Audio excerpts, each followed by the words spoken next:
अस्सलाम वालेकुम 79 न्यूज़ के साथ मैं हूं साजिद रायवन। आमिर लियाकत हुसैन की तीसरी बीवी दानिया शाह ने आमिर लियाकत हुसैन से खुला के लिए अदालत से रुजू कर लिया।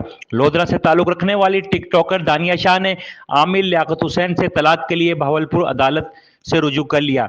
दानिया शाह ने तनसीख निकाह, हक महर और नान नफके का दावा दायर कर दिया। अदालत ने डॉक्टर आमिर लियाकत हुसैन की तलबी के लिए 7 जून का नोटिस जारी कर दिया। दानिया शाह ने दरख्वास्त में मौक़िफ़ इख्तियार किया है कि आमिर लियाकत हुसैन नशा करता है, आइस का और अयाश आदमी है, नशावर होकर रोज़ाना तशद्दुद का निशाना बनाता है।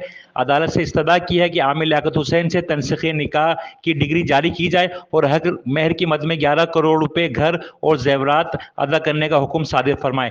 अदालत 1 लाख माहवार खर्चा नान नफका की मद में जारी करे। आमिर लियाकत हुसैन की बीवी दानिया शाह ने कहा कि आमिर लियाकत हुसैन जैसा दिखता है वैसा बिल्कुल भी नहीं है। शादी के 4 माह इंतहाई अजियत में गुजारे, नशा करता है और रोज़ाना तशद्दुद का निशाना बनाता है और एक छोटे से कमरे में रखा हुआ है। आमिर लियाकत हुसैन मुझे और मेरे वालिदैन को संगीन नताइज की धमकी दे रहा है। उन्होंने कहा कि वज़ीर आला पंजाब मुझे और मेरे अहले खाना को तहफ़्फ़ुज़ फराहम करें। रिपोर्ट कर रहे हैं राव हमजा, 79 न्यूज़ लोधरा। ताज़ा तरीन खबरों के लिए 79 न्यूज़ चैनल को सब्सक्राइब करें और साथ ही बेल आइकन प्रेस करके खबरों से बाखबर रहिए।